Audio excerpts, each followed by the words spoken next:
منذر کی موت جگر خراش ہے، تمہیں حق ہے کہ اس کی یاد میں بےتاب رہو۔ اگر منذر کے جہاد میں شریک ہونا چاہتی ہو تو صبر کرو، ان اللہ مع الصابرین۔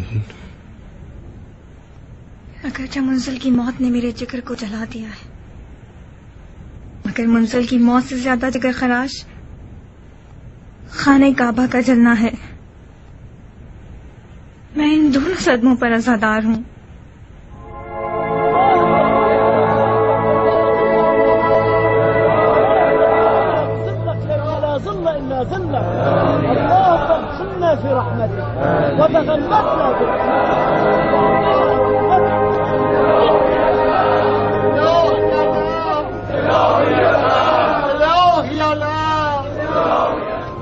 یزید مر گیا، یزید مر گیا، خانہ کعبہ پر حملہ کرنے والا مر گیا، یزید مر گیا، یزید مر گیا، خانہ کعبہ پر حملہ کرنے کا باعث مر گیا۔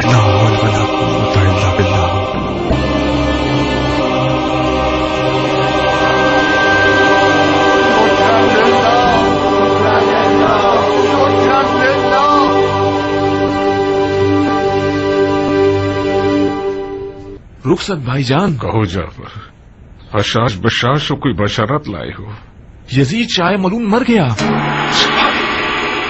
سبحان اللہ، الذي نزل أي منقلب ينقلب۔ یہ خانہ کعبہ کی توہین کرنے کا تاوان ہے۔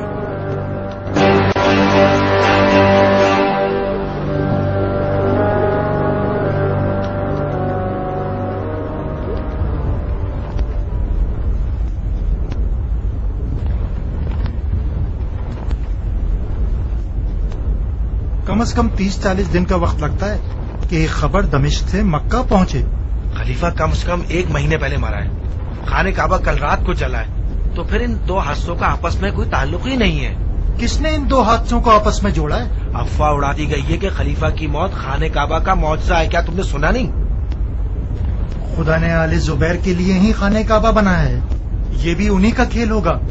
افواہ اڑا دی ان لوگوں نے کہ خانہ کعبہ نے معجزہ دکھایا ہے اور اس نے خلیفہ کو مار دیا ہے۔ ہو سکتا ہے کہ یزید کا مرنا اور خانہ کعبہ کے جلنے کا آپس میں تعلق ہو۔ مثلاً کیسا تعلق؟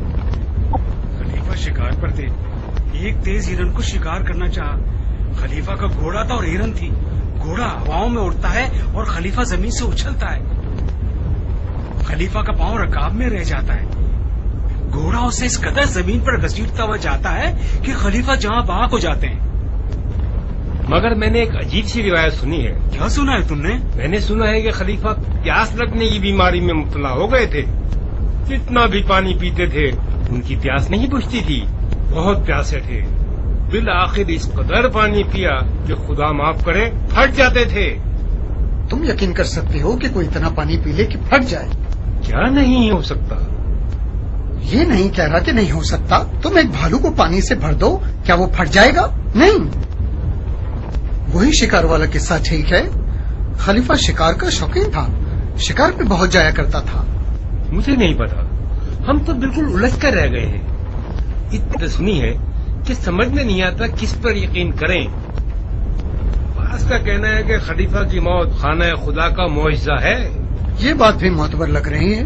مجھے بھی ایسا ہی لگتا ہے۔ عمیر کی بیٹے کا کوئی دین نہیں ہے، خدا نہیں ہے، یا خانہ کعبہ پر نہیں گری ہے، دراصل خلیفہ کی جان پر گری ہے، خدا یا معاف کرے۔ مطلب ہم بھی عذاب الہی میں مبتلا ہو سکتے ہیں؟ کیوں نہیں، ہم اصحاب الفیل بن گئے تھے، بندہ خدا اصحاب الفیل۔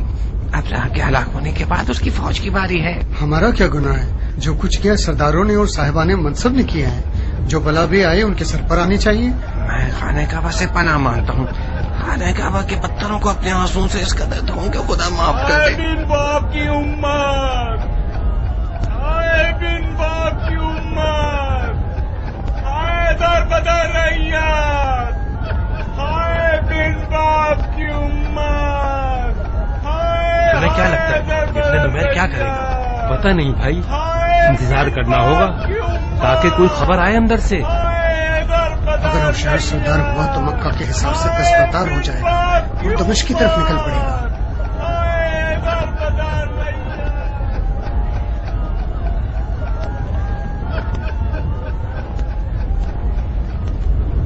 جو بھی جنگ لڑنے پر راضی ہے وہ کھڑا ہو جائے.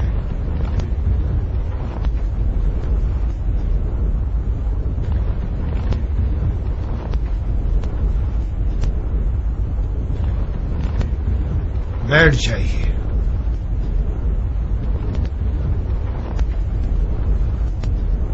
خدا جانتا ہے کہ میں خلیفہ مرحوم سے زیادہ زبیر کے بیٹوں کے خون کا پیاسا تھا، مگر کیا کروں، یہ ہے ہماری لشکر کی حالت.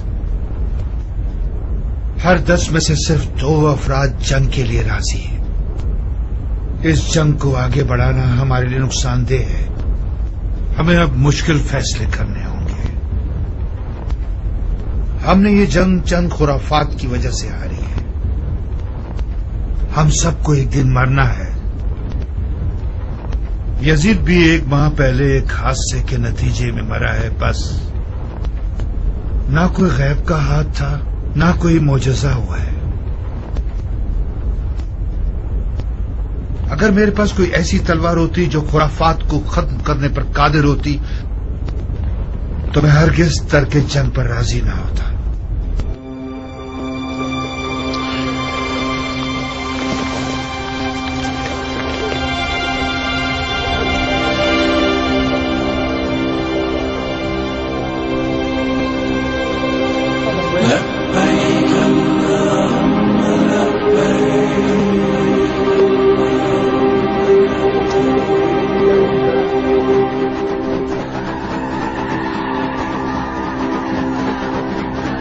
یزید کی موت کے بعد نتیجے میں کوفہ تمام علاقوں سے زیادہ متاثر ہوا، اور اس کی سب سے بڑی دلیل یہ تھی کہ واقعہ کربلا میں کوفیوں کا سب سے زیادہ دخل تھا، اور وہ لوگ اپنے آپ کو سب سے زیادہ قصوروار اور سرزنش کا اہل سمجھتے تھے. تاریخ کی گواہی کے مطابق جس وقت یزید کی موت کی خبر کوفہ آئی، اس وقت ابن زیاد حاکم کوفہ و بصرہ شہر بصرہ میں تھا، اور اس کی غیر موجودگی نے یزید کے مخالفین کے لیے راہیں ہموار کر دیں تاکہ وہ لوگ اس کے خلاف کھلم کھلا قیام کر کے میدان میں آ جائیں. سلیمان سرد خزائی جو کوفہ میں شیعوں کے علماء میں سے تھا اور اپنے آپ کو تواب کہلاتا تھا، کھلم کھلا امویوں کی مخالفت کا پرچم لہرا کر سامنے آ گیا. اے میرے جیسے گناہگاروں، اے اپنے کیے ہوئے پر نادم ہونے والوں، اے بے وفائی اور اپنی وعدہ خلافی کا اقرار کرنے والوں، اے توابین، اگر ساری عمر بھی اس شہید دشت نینوا پر خون کے آنسو روتے رہے تب بھی ہمارے گناہ معاف ہونے والے نہیں. میرے بھائیوں، نورین سید المرسلین سبط النبی حسین ابن علی کی مدد نہ کرنا ایسا گناہ کبیرہ ہے جو فقط ہمارے خون سے دھل سکتا ہے. یہ فتویٰ ہے آپ کے پیر و مرشد سلیمان کا، جو کفن پوش اور عازم میدان ہے. جو بھی ان کی مدد کرنا چاہتا ہے، بسم اللہ.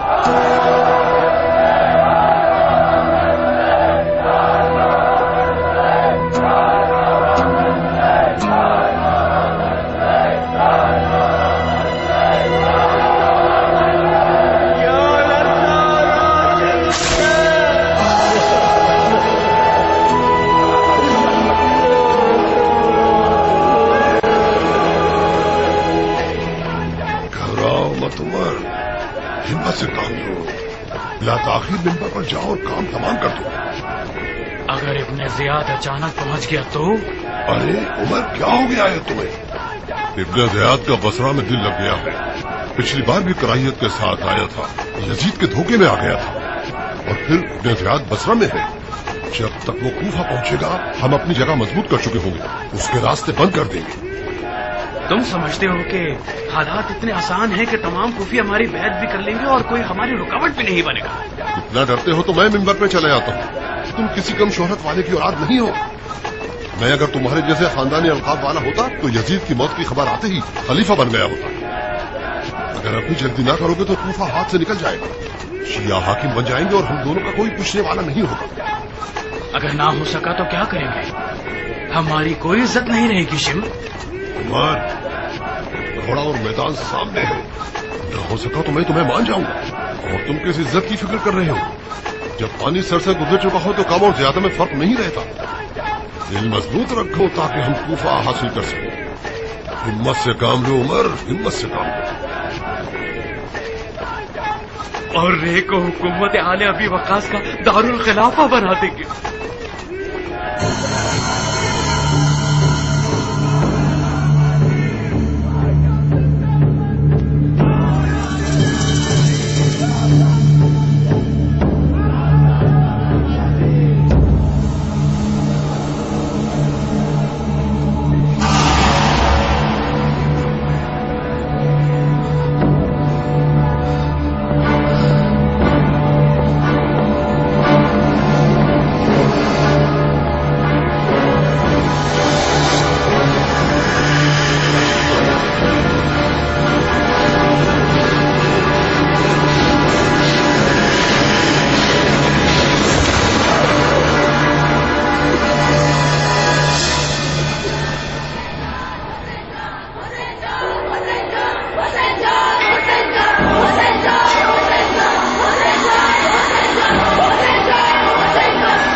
تمہارا سر فخر سے بلند ہو تو پھر تمہاری قبروں پر خون حسین تم لوگوں کے لیے کم نہ تھا کہ تم لوگ ان کے قاتل کو کرسی پر بٹھاؤ گے. اے ضعیفہ, خدا کا گھر چیخو پکار کی جگہ نہیں ہے. تم لوگوں کو شرم نہیں آتی اتنے سارے مردوں کے سامنے اپنی آواز اٹھاتی ہو؟ مرد؟ کون سے مرد؟ کوئی مرد نظر نہیں آتا کہ ہم شرمائیں. کوفے میں مرد ہوتے تو عورتیں میدان میں نہیں آتی. فرزند رسول کے قاتل کوفے پر حکومت کرنا چاہتے ہیں. اے کوفے کی عورتوں, سینے سپر ہو جاؤ کہ یہ لوگ تمہاری لاشوں پر سے گزرے.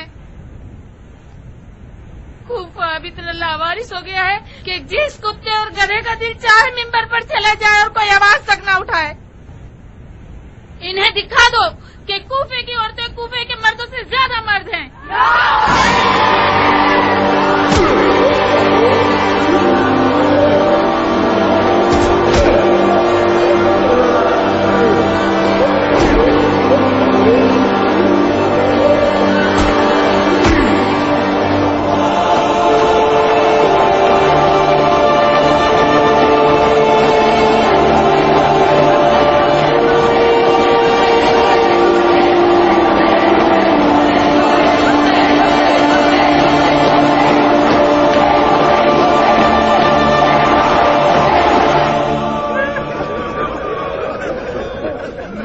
شرمندہ ہوں بھائیوں,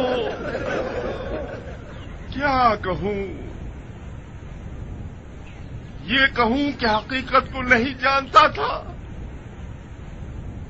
یہ کہوں کہ میں نے اپنے مولا حل من ناصر ینصرنا کی آواز نہیں سنی تھی. یا یہ کہوں کہ میں کوفے میں قید میں پھنسا ہوا تھا, اپنے آپ کو حسین تک نہیں پہنچا سکتا تھا. میرے پاس کوئی بہانہ نہیں بچتا سوائے غفلت. غفلت غفلت. میں نے سستی کی, میرے قدم رک گئے. شیطان نے ایمان پر حملہ کر دیا. مجھے جان کا خوف تھا. لرزہ باندام ہو گیا. اٹھتے ہوئے قدم روک لیے میں نے. عشق کے قافلے سے پیچھے رہ گیا. کاش ابو اسحاق کوفے میں ہوتا. کیوں فکر مند ہو کیان؟ ڈر ہے کہ یہ آگ بھی پہلے کی طرح جلدی نہ بجھ جائے. کیا مسلم ابن عقیل کا واقعہ یاد نہیں؟ کوفے والے خشک کلی کی طرح ہیں، اچانک اٹھتے ہیں اور پھر جلد ہی بیٹھ جاتے ہیں۔ کاش ابو اسحاق کوفے میں ہوتا، کاش ابو اسحاق۔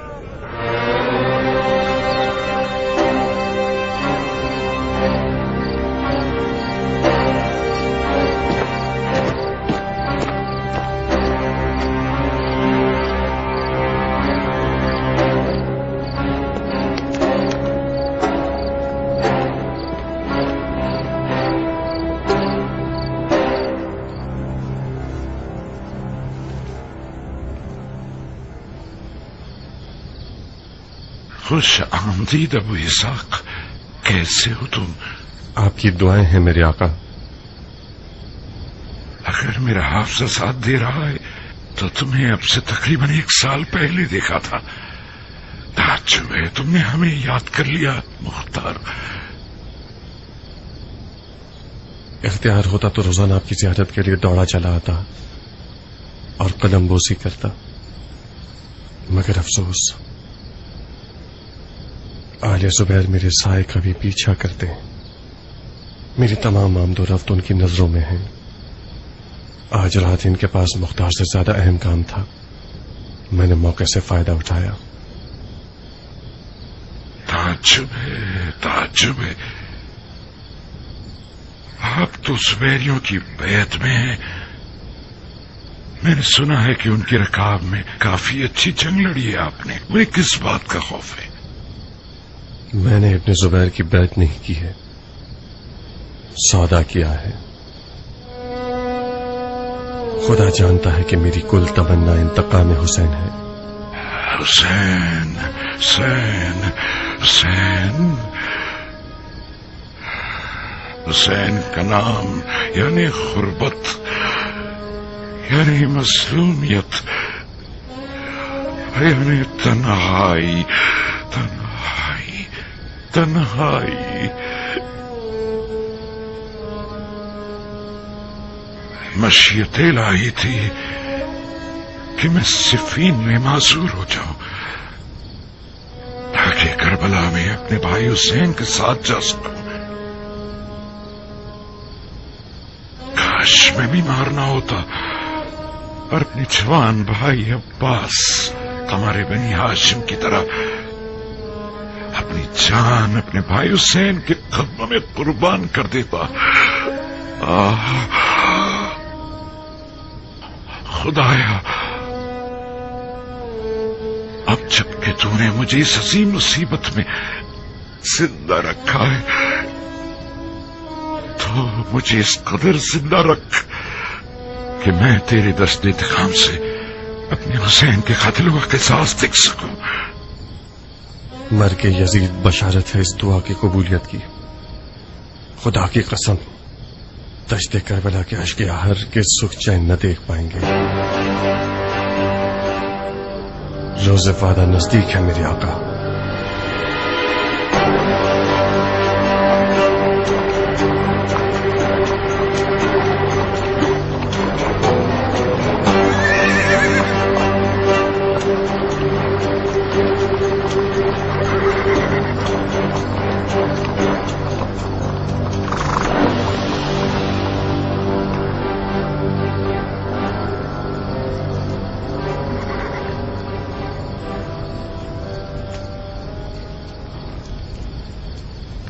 تم جنگی لباس میں آئے ہو عمیر کے بیٹے،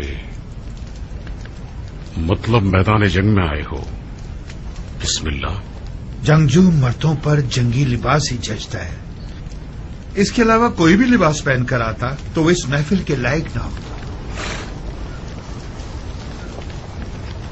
میرے خیال سے یہ صاحب مصعب ابن زبیر ہے، میں نے ٹھیک کہا نا؟ ہاں، مصعب ہے میرا بھائی۔